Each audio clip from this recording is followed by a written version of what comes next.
Hello and welcome to Parallel Disney, where we take it upon ourselves to find the various anomalies across the Disney dimensions. Today we'll be taking a look at that classic e-ticket attraction, Space Mountain. You can find a variant of this attraction in Tokyo Disneyland, Disneyland Paris, Hong Kong Disneyland, Disney World, and Disneyland. First, we're going to take a look at the facades or the overall structure of the buildings. At first glance, Paris stands out with its green spokes and golden dome. There's also a cannon, which is a part of the ride element, that is also on the exterior of the building. Disneyland has quite a unique feature, which is a landing pad that's at the front of the entrance. There is also an additional segment at the peak.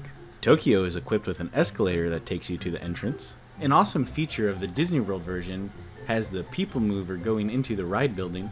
Unfortunately, Hong Kong at this point doesn't really have any unique features of note. Another fun difference between the Space Mountains is the number of spokes that they have. You'll find that Hong Kong, Tokyo, and Disneyland have 36, and that won't be the only similarity that we see. Paris only has 15, and Disney World has a whopping 72 spokes, which kind of makes sense because in a way it is twice the ride compared to the other Space Mountains. Next up, we'll take a look at the queues of these individual attractions. After walking under the Space Mountain Mission 2 marquee sign, you will find yourself in the queue for Space Mountain Mission 2. Early on, you'll get very close to the Columbiad Space Gun, where you will see vehicles launched into space. This is a direct reference from the Jules Verne novel From the Earth to the Moon, when this attraction was originally known as Space Mountain de la Terre et la Lune. And this, of course, is in direct reference to Jules Verne's From the Earth to the Moon, where the Baltimore Gun Club is commissioned to make this space gun to send astronauts to the moon. As you get to more of an interior, you start to see some space posters and go through an interesting little corridor.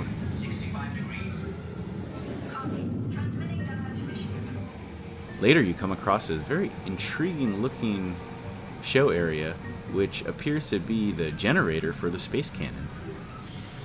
You will also get a look at the ride vehicle passing by.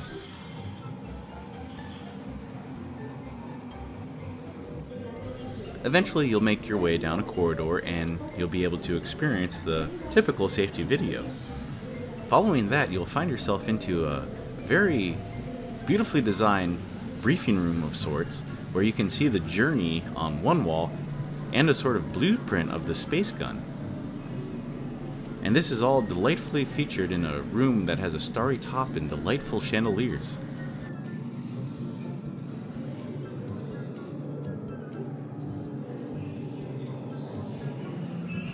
Following the briefing room, you'll find yourself outdoors once again, approaching the loading station for the ride vehicle. After entering the queue in Hong Kong Disneyland, you won't really find all that much to look at. You will quickly find yourself watching safety videos in a not too themed area, but then afterwards, when you find yourself into the main loading bay, there's exquisite visuals of planets and equipment hanging from the ceiling. At Disneyland, you will start your time in the queue going up a fairly reasonable incline for quite a bit of walking.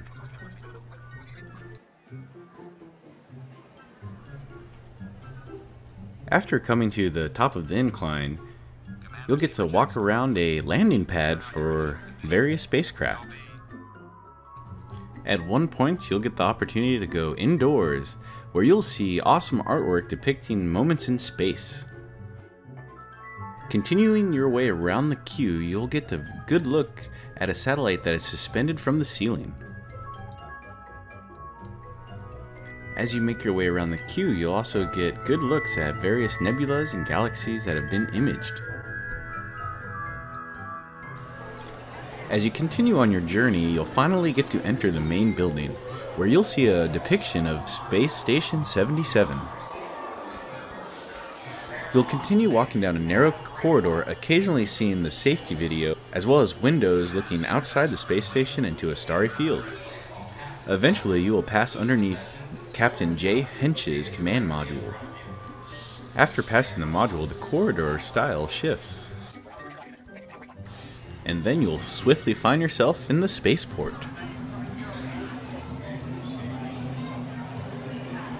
In the spaceport, you'll walk on a suspended walkway around a spacecraft that is waiting to be launched. Above the walkway, there is a monitor showing that the space station is currently in orbit around a planet. It is also really nice to find that the queue gates are delightfully themed for this attraction. The queue at Tokyo starts outside, and then you get to go up a moving walkway to an upper level. At the top of the walkway, you'll continue around the outside of the building, eventually coming across your first escape pod. The escape pod is a cleverly themed way for you to exit the queue if you feel that this ride might be a little too intense. You will then enter a little viewing chamber where you can see a video that's sort of depicting a lore of Space Mountain. It depicts this cubed compound, and we see this spacecraft warping into the docking bay of Space Mountain. When you first enter the main ride building, it is quite dark. You'll see suspended TVs featuring the safety videos and a few posters along the way, including some escape pods. Once you enter the docking bay, you'll notice several parallels with Disneyland. The overall size and shape of the building is the same. There's the suspended walkway that descends to the loading area, and there's a ship suspended from the ceiling. But that being said, there are quite a few differences. The ship is completely different entirely. There is no monitor showing the outside of space. There are several rows of lights that whiz by. The nodes that attach the ceiling to the ship have a little electrical effect. The orbs on the wall have a similar swirly animation as the ship does. The gates that lead to the ride vehicle are also quite well themed like Disneyland and seem to have quite a bit in common. And it is just generally darker. The parallels in this docking bay are some of the best we've come by, and it is just amazing seeing how something so similar can be so different.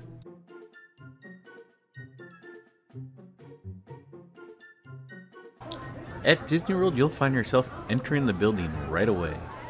As you start walking inside, you'll realize that you're on a suspended walkway, and beneath you is a bunch of blue balls. This is the only Space Mountain where these can be found. This is a rare find, as most documentation has missed this fine point. Luckily, one of our researchers was able to get us this footage. After walking a little while, you'll get to see an itinerary of the various destinations from the Starport. And this is Starport 75, unlike Space Station 77 at Disneyland. You will then descend down a long, narrow corridor where you can see stars whizzing by in time with your step. I believe this effect is achieved by convex lenses.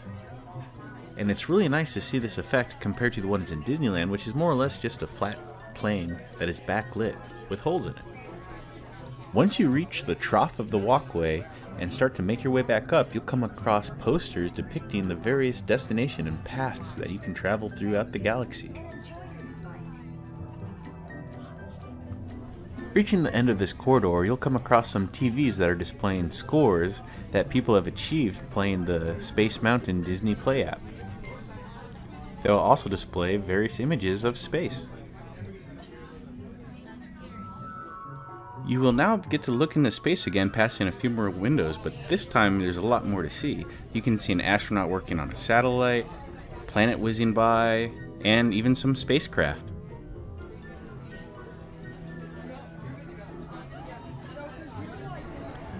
Once you make it into the main loading bay, you will notice that it is divided into two sections, and that is because there are two tracks at this Space Mountain, Track Alpha and Track Omega. This area is also very well themed, and you'll even see a space station projected overhead. The loading gates hold some similarities to that of Tokyo and Disneyland. However, it's not of a see-through plastic, it's more solid with some slits that still give it a bit of a see-through look to it, but they do maintain that somewhat saloon-style look to them. Now a comparison of the ride vehicles. Disneyland, Hong Kong Disneyland, and Tokyo Disneyland are all a part of what I am going to call Project 36. I am calling them this because of the 36 spokes on their mountains.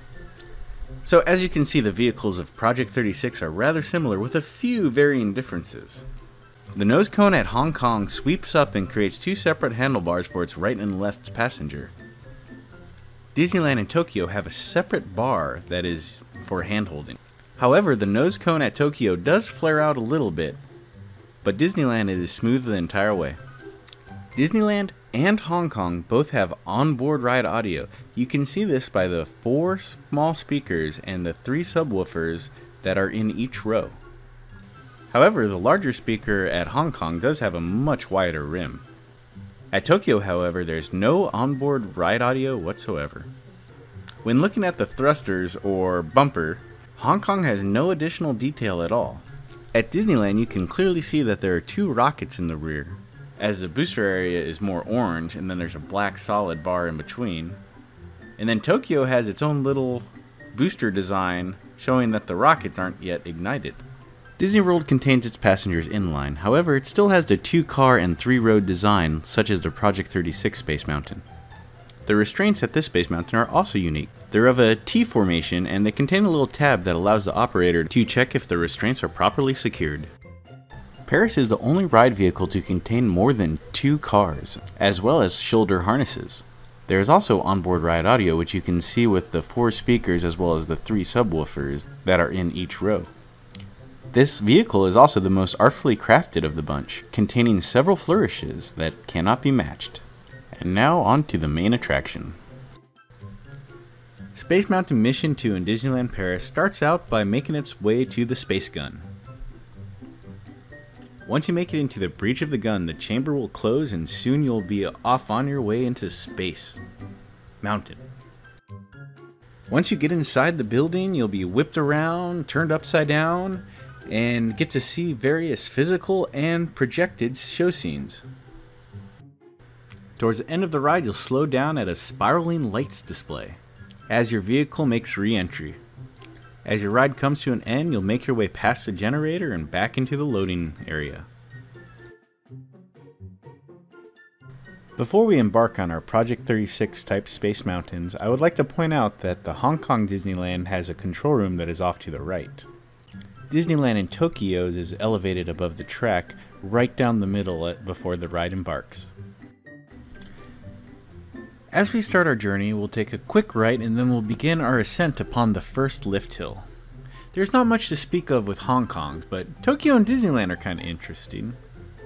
Disneyland has a mysterious neon orange look to it, and when you get to the top you pass by supposedly 4 orbs as it flashes a different color as you go by. There's actually only 2, but it looks like 4 because of a mirror that's on the ceiling.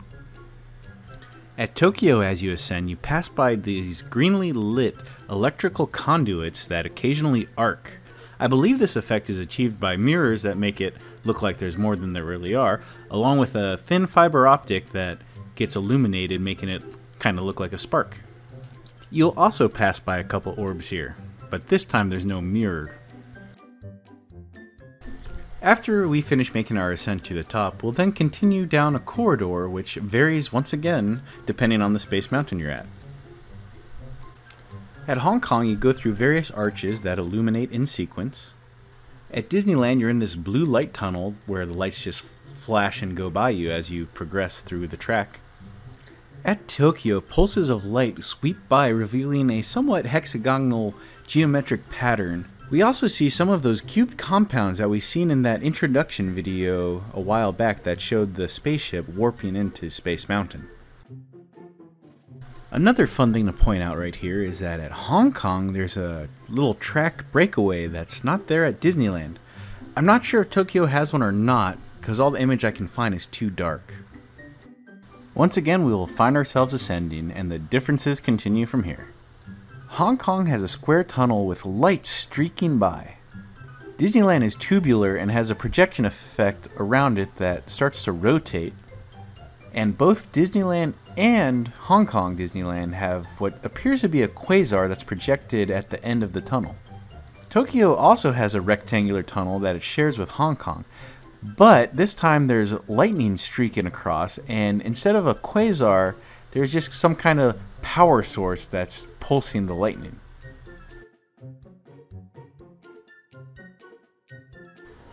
Hong Kong and Disneyland both have the onboard ride audio capabilities, so you'll get to hear some pretty awesome music during the attraction.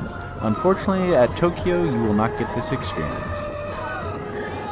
It'll also become rather apparent that Hong Kong has more set pieces that are projected and physical.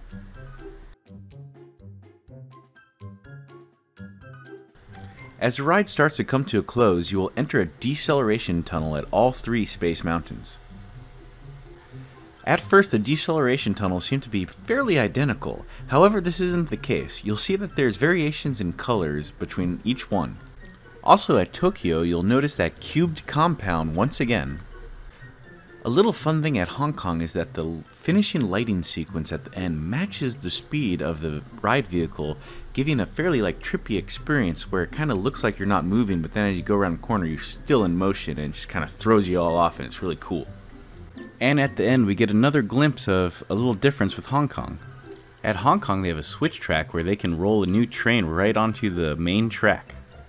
At Tokyo and Disneyland, it appears that a train rolls onto a parallel track, and then that track slides over, allowing them to add it to the main track.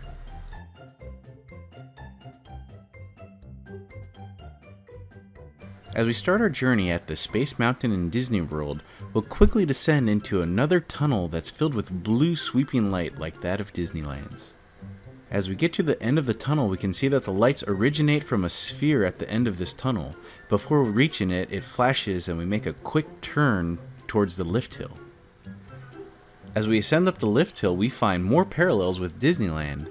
It is almost as if we're at the same starport, but this time it's in space. Though this is the case, there are a few notable differences. There are some workers peering out the windows.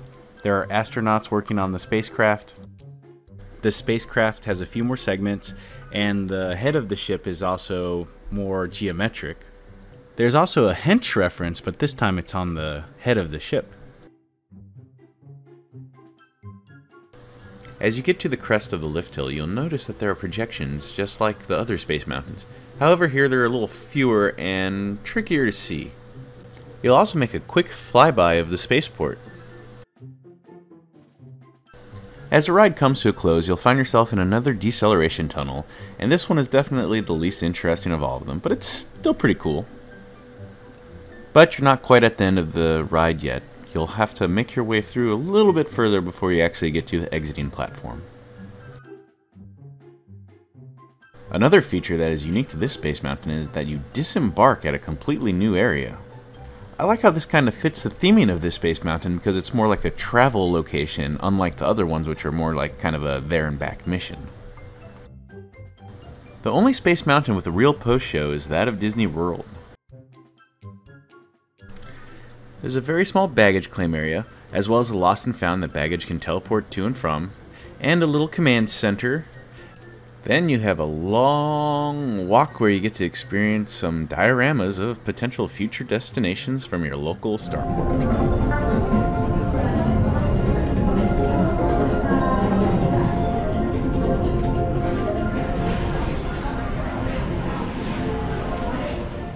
As you pass the last of the dioramas, if you look up, you can see some stars. As you approach the end of the walkway, there's some fancy chandeliers, a little switchback, and then you're walking over blue balls again. Then lastly, there's a piece of some abstract art. This concludes the report on Parallel Disney Space Mountain. If you would like to see future Parallel Disney reports, please consider liking this video as well as subscribing to the channel. Also, if there's an attraction that you would like to see a future report of Parallel Disney on, please leave that suggestion in the comments. Thank you for watching and see you on the other side.